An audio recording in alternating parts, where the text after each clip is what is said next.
Habemus Papam. Les cardinaux ont porté leur choix sur l'Américain Robert Prévost qui sera désormais connu sous le nom de pape Léon XIV. Aujourd'hui 8 mai, la fumée blanche qui s'est échappée de la cheminée de la chapelle Sixtine, annonçant que le processus de vote est terminé et que les cardinaux ont choisi un successeur au pape François. La fumée blanche s'élève sous les acclamations de la foule, et tout le monde court vers l'avant pour la voir. Les gens sautent de joie, certains prient le ciel. Un couple de Grecs déclare qu'il s'agit d'une expérience unique, et ajoute qu'il attendra de voir le nouveau pape apparaître au balcon.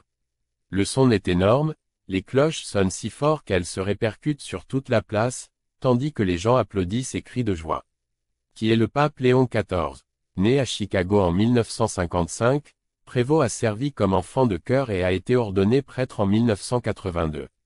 Bien qu'il se soit installé au Pérou 3 ans plus tard, il est retourné régulièrement aux États-Unis pour servir en tant que pasteur et prieur dans sa ville natale.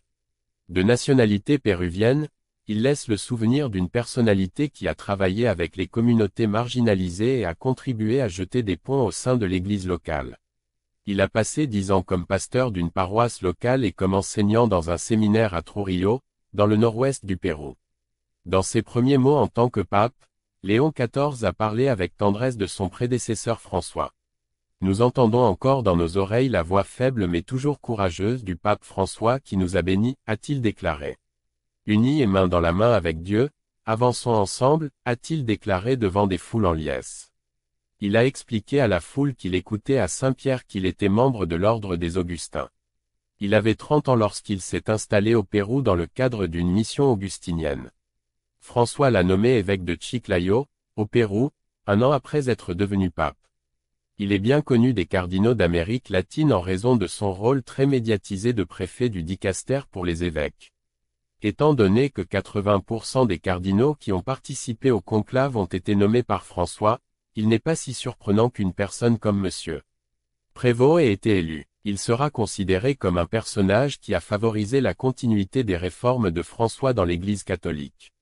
Bien qu'il soit américain et qu'il soit pleinement conscient des divisions au sein de l'Église catholique, ses origines latino-américaines représentent également une continuité après un pape originaire d'Argentine. Bien qu'il n'ait pas échappé, en tant qu'archevêque du Pérou, aux scandales d'abus sexuels qui ont assombri l'Église, son diocèse a vigoureusement nié qu'il ait été impliqué dans une quelconque tentative de dissimulation. Avant le conclave, le porte-parole du Vatican, Matteo Bruni, a déclaré que lors des réunions du Collège des cardinaux dans les jours précédant le conclave, ceux-ci avaient souligné la nécessité d'un pape doté d'un esprit prophétique capable de diriger une Église qui ne se referme pas sur elle-même mais qui sait sortir et apporter la lumière à un monde marqué par le désespoir. Il a été dit que les cardinaux estimaient que le nouveau pape devrait être quelqu'un qui poursuivrait l'héritage du pape François en tendant la main à ceux qui sont en marge de la société, mais aussi qui amènerait avec lui un large éventail de personnes au sein de l'Église, y compris celles avec lesquelles le pape François était parfois en désaccord. Au moment du conclave, le cardinal Robert Prévost était considéré par les observateurs comme un candidat capable de remplir ce rôle, quelqu'un qui pourrait être un pont entre différents mondes. Le fait que le conclave ait abouti à une décision en seulement 4 tours de scrutin suggère que les cardinaux ont approuvé cette évaluation. Les premiers mots du nouveau pape. S'adressant en italien à la foule en liesse, l'homme de 69 ans a déclaré « Que la paix soit avec vous tous. Frères et sœurs très chers, c'est la première salutation du Christ ressuscité. Je voudrais offrir une salutation de paix à vos familles, à vous tous, où que vous soyez. Que la paix soit avec vous. » Le nouveau pape poursuit son message de paix en déclarant que « Dieu nous aime tous, sans condition ». Il rend hommage à son prédécesseur, le pape François, en disant qu'il veut donner sa propre bénédiction au peuple, comme le pape François l'a fait lors de sa dernière apparition sur la place Saint-Pierre.